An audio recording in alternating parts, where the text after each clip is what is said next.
and we feel very confident they'll get it done, because amazing things have happened in Bangladesh.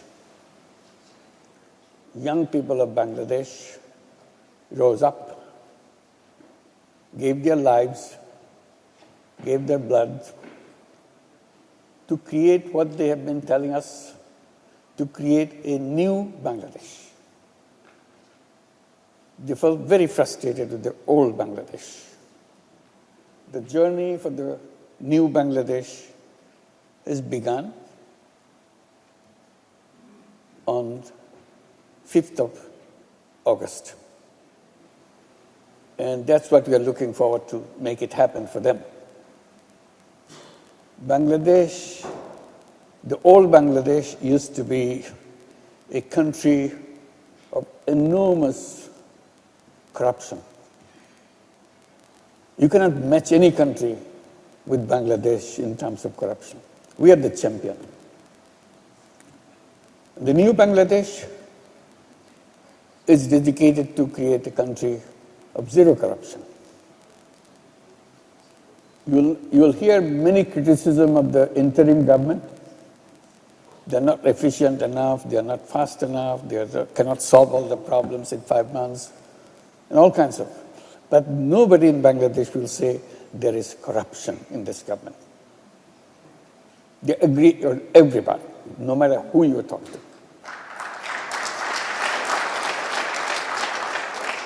That's the beginning of new Bangladesh.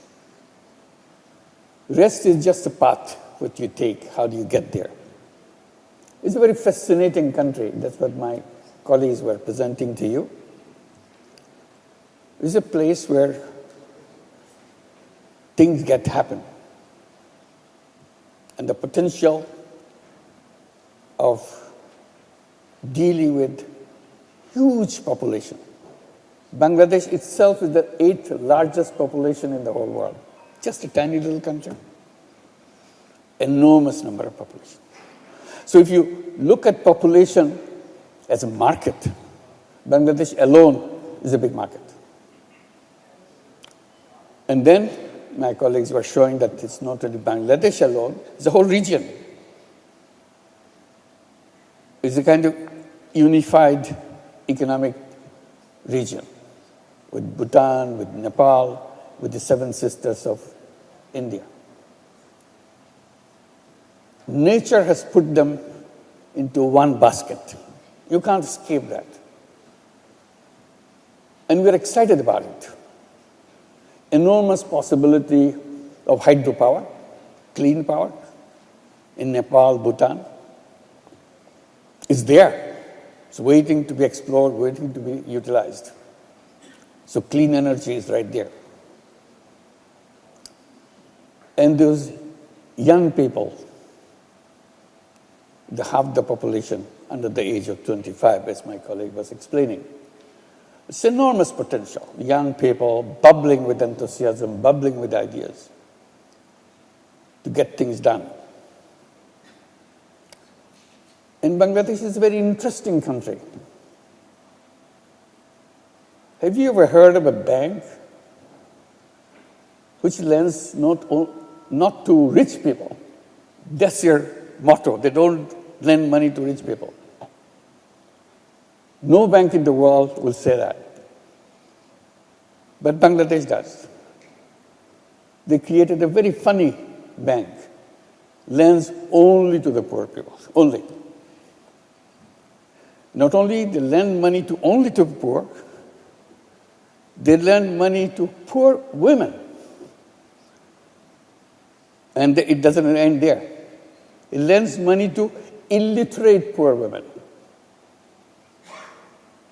where women keep repeating to themselves, repeating to the bank official, I'm afraid to touch money. I don't want to touch money.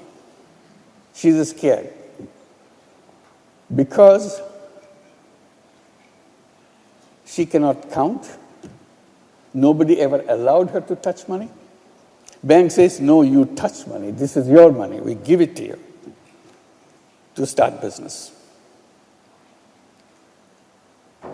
And have you ever heard bank lending money $5, $10? This bank does.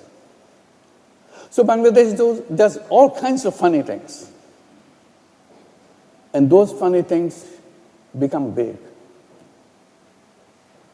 become global, become more powerful.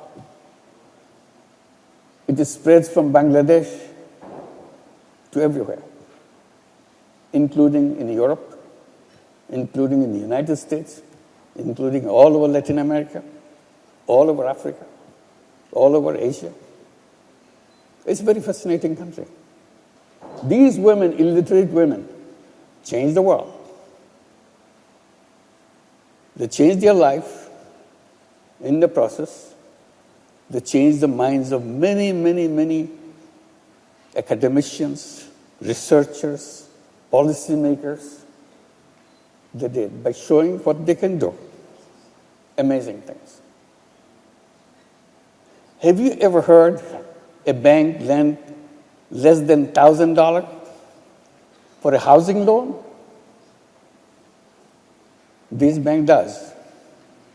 Lends money under $1,000 for housing loan to build a house because they don't have a house.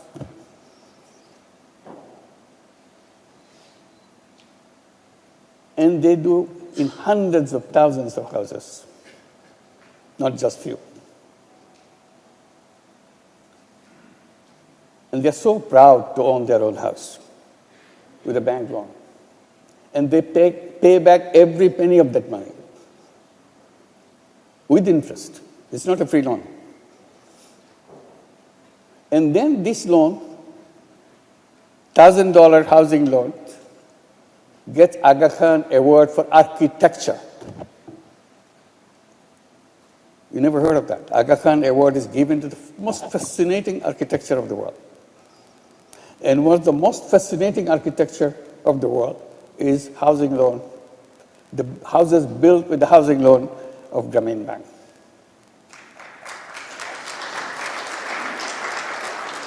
So I'm saying that they do interesting things. That's what we are all about. It's not just business. It's a business with a purpose. To do things happen in the lives of the people. That's what the Bangladeshis do. Have you ever heard $5 health insurance program? $5 health insurance program for the whole year, providing you health service in a sustainable way, not in a charity way. That program covers its cost and provide all health services to the entire family, not just one person. That's what the healthcare program created in Bangladesh. Have you ever heard a country which never had any industry at all?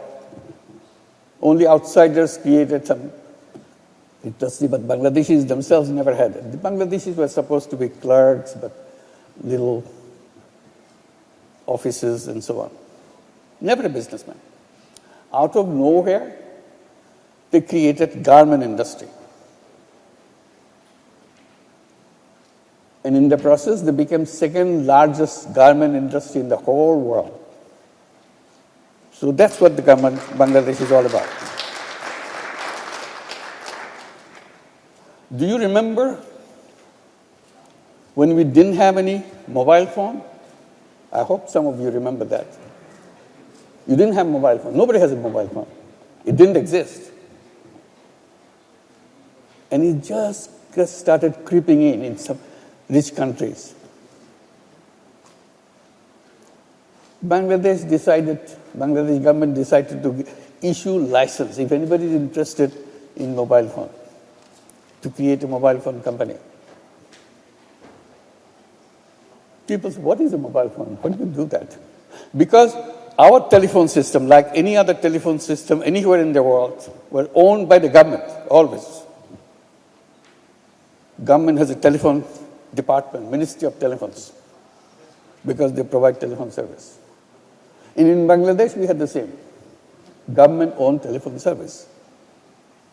In the entire country, probably there are not more than 10,000 telephones in the entire country. And bulk of them, more than half of them, didn't work at all. So you have to wait and wait, keep asking people to repair somewhere something so that you can make a call. So that was our telephone system. And then government says we are going to give license to bring mobile phone company, privately owned. We had no idea what this mobile phone, what do you do with this?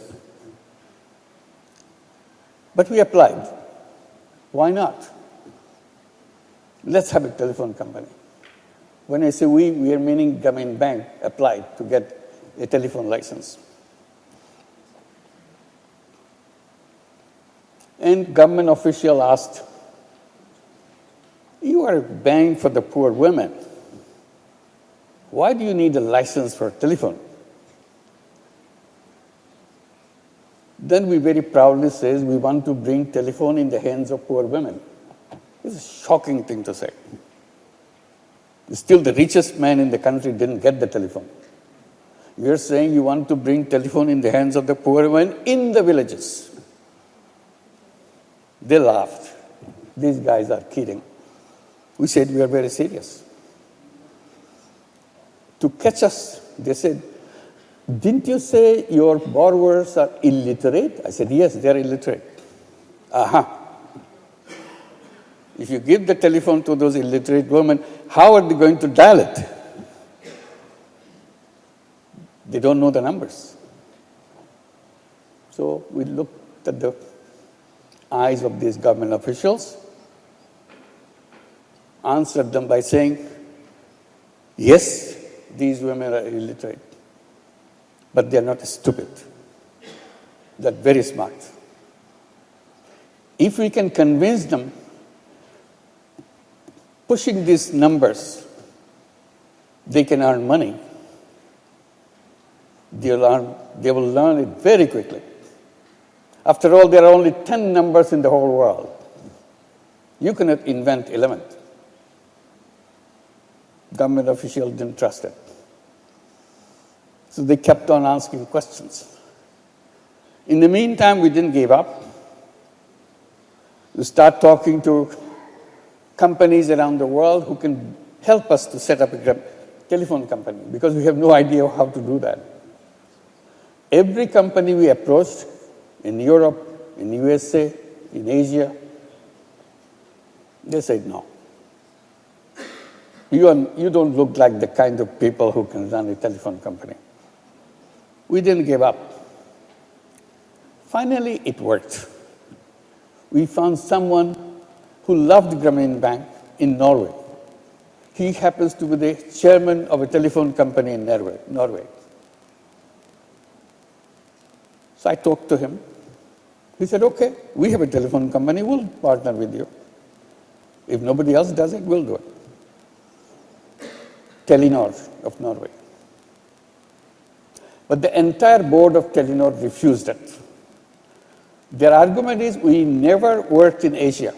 We don't know what Asia is. We don't even know where Bangladesh is. We don't want to go and set up a company in Bangladesh. It's supposed to be a very poor country.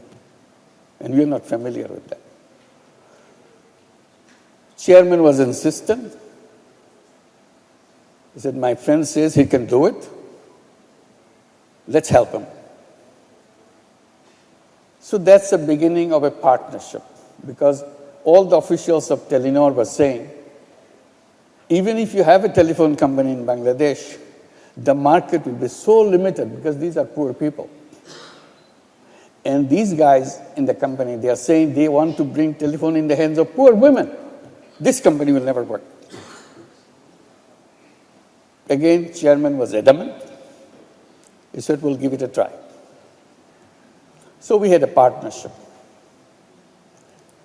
Telenor officials were so upset. They hired a consultancy company in England, in London. to study what is the market size of telephone in Bangladesh, mobile phone in Bangladesh. This started very hard. They sent lots of people to study Bangladesh to come up with the size of the market for mobile phone in Bangladesh. Their final recommendation is you will not have more than 200,000 telephones in the whole country. That's the size. So Telenor shared it with us. This is the size of your business, 200,000 telephones in the world. It won't work. So we asked, how did they decide this 200,000? Just brought it from the sky and said, this is 200,000? No. They studied very hard. I said, what is the basis that they came up? So found out the basis. They looked at the number of color television in Bangladesh. That time, black and white was the television, just transforming into color television. So they studied the number of color television in Bangladesh and projected how many color television will be bought in the next 5 years. That was the 200,000. I said, this has nothing to do with your color television and telephone. Telephone is something else. I said, at least there'll be 2 million in 5 years. Everybody laughed. We began the company. It became the largest telephone company ever, reaching out to the people everywhere, led by poor women. We called them telephone ladies. Telephone ladies in every village selling telephone service because nobody has a telephone. You have to pay her to call her son working in Qatar or Saudi or wherever they are working. It's a roaring business. Grameen telephone, Grameen phone, we call them Grameen phone. Grameen phone is still today is the largest telephone company in the country. Telenor became so rich because of Grameen phone, because they didn't have that kind of business in Europe. Now they are everywhere, taking people who are working in Grameen phone to set up in this country, that country, that country, that country. And still today, Grameen phone is the biggest profit maker for the entire Telenor system.